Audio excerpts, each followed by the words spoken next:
Fala pessoal, tudo bem? Eu queria ler um versículo da Bíblia com vocês, um versículo da Bíblia que está lá em Salmo 126, Salmo 126 não, Salmo 137, Salmo 137, ele fala o seguinte: junto aos rios da Babilônia, nós nos sentávamos e nós chorávamos com saudades de Sião. Ali nos salgueiros penduramos as nossas harpas. E o que quer dizer esse Salmo 137? O povo de Israel, que havia sido cativo na Babilônia, ele passa por um período de muita tristeza, porque eles tinham sido levados para o cativeiro, e as pessoas lá diziam o seguinte: cante uma das músicas de alegria para nós, aquelas músicas que vocês cantavam lá. E eles disseram o seguinte: nós penduramos as nossas harpas. E aí está escrito no versículo 4, como poderíamos cantar as canções do Senhor numa terra estrangeira? Passado o tempo de exílio, Salmo 126 diz assim, primeiro versículo: quando o Senhor trouxe os cativos de volta a Sião, foi como um sonho. Então a nossa boca encheu-se de riso e a nossa língua de cantos de alegria. Até nas outras nações se dizia: o Senhor fez grandes coisas por este povo. Esse é o povo de Israel, com uma profunda tristeza ao ser exilado e com uma profunda alegria, tamanha alegria ao retornar ao seu lugar. Mas o retorno não foi fácil, não. Esses dias atrás o Tiago fez uma pregação sobre o livro de Neemias. E eu li esse livro de Neemias, após ouvir a pregação do Tiago, eu li esse livro todinho. Todo. E teve um ponto no livro de Neemias que me chamou muita atenção, que está lá em Neemias 8, versículo 10, uma parte do versículo que o Samuel gosta muito de citar, onde ele fala assim: a alegria do Senhor, ela é a nossa força. Interessante é que no meio de toda aquela destruição que ainda existia quando o povo de Israel voltou do exílio, as portas estavam queimadas, os muros desfeitos, e acontece que havia não só muito trabalho, mas havia uma grande oposição.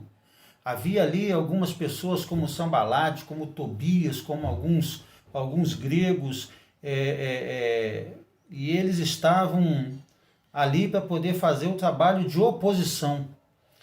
Então, quando a gente pega, os gregos não, os árabes, quando a gente pega o povo de Israel, em todo o processo de reconstrução, eles tiveram muito trabalho e eles tiveram muita oposição. Mas uma coisa Neemias sempre gostava de dizer: a alegria do Senhor é a nossa força. Após o tempo de reconstrução, eles fazem uma grande festa. Aqueles que tinham os seus recursos, eles fizeram muitas coisas para se comer, abastados, e ele disse o seguinte: vão e se alegrem e dividem com aqueles que não têm, e não fiquem tristes de forma nenhuma. E é muito bacana quando Neemias ele dá esse recado para o povo, porque não tem outra coisa que nós tenhamos que ter do que buscar no Senhor a alegria, mesmo nos dias em de toda a nossa dificuldade. Às vezes a gente está passando por situações ruins e nessa pandemia ela vem nos assolar, mas os nossos maus que nos assolavam antes da pandemia, eles continuam por aí. Com a pandemia, ele pode ter até se agravado alguns deles, como a questão financeira de muitas pessoas, a questão de saúde, em que você não pode nem agora ir tranquilo num hospital, porque você vai num hospital, você pode chegar lá com um tipo de problema e sair com dois, o que você já tinha de a Covid-19. E o recado de Neemias é: você está passando por dificuldade? Aí você fala: eu tô sim. Aí Neemias fala para você o seguinte: você está passando opressão, você está sendo oprimido, tem gente que está querendo te passar para trás. Ah, tem sim, tem bastante. Você tem estado indisposto com um monte de coisa? Ah, tem.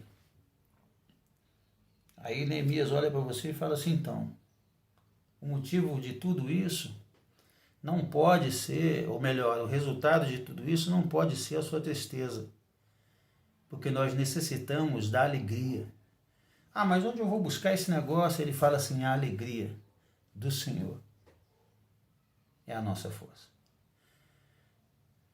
Então, um recado para você que é cristão, assim como para mim, porque eu tenho os meus dias maus e eu também fico, às vezes, abatido por um monte de coisa,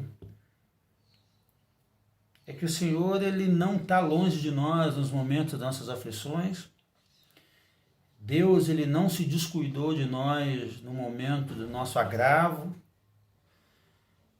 E não só Deus está conosco no momento da nossa felicidade, das nossas conquistas, Ele está com a gente o tempo todo. É o tempo todo. E no final desse livro de Neemias, ele fala assim, no capítulo 12, após eles restaurarem tudo que era necessário e também restaurarem a lei do Senhor e se comprometerem a viver debaixo da lei na obediência, quando Esdras lê o livro da lei e aquele povo ele se junta, todo ele numa praça como um só homem, e passando tudo isso, depois da dedicação dos muros de Jerusalém, o versículo 43 do capítulo 12, olha o que ele volta a dizer, ele diz assim: e naquele dia, contentes como estavam, ofereceram grandes sacrifícios, pois Deus os enchera de grande alegria.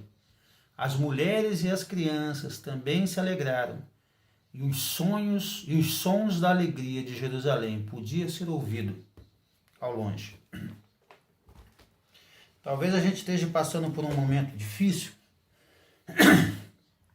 e que o mais que nós temos é motivos para desânimo. Mas o Senhor, Ele tem nos dado um cuidado muito grande, Ele tem nos livrado. E mais do que isso, Deus, Ele tem uma proposta para nós, que cristãos que somos, e entendemos que a proposta de Deus, ela é eterna. E que a nossa alegria, ela é eterna, porque a promessa é de que Ele enxugará dos nossos olhos toda a nossa lágrima. Quais são os seus Tobias, os seus Sanbalates? Quais são os motivos que fazem você trabalhar com a mão e guerrear com a outra? Nós não sabemos, você sabe. Mas o recado desse livro, o recado desse povo, é que Deus tem muito mais para nós, tá bom? Então, se você está se sentindo muito feliz e com muitas conquistas, a alegria do Senhor é a nossa força.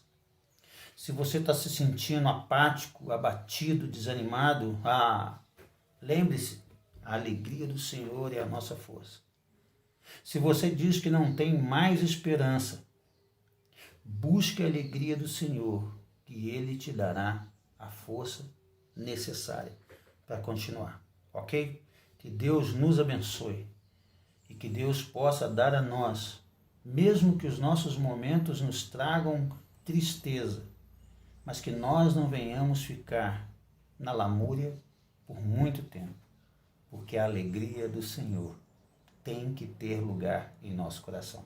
Que Deus nos abençoe.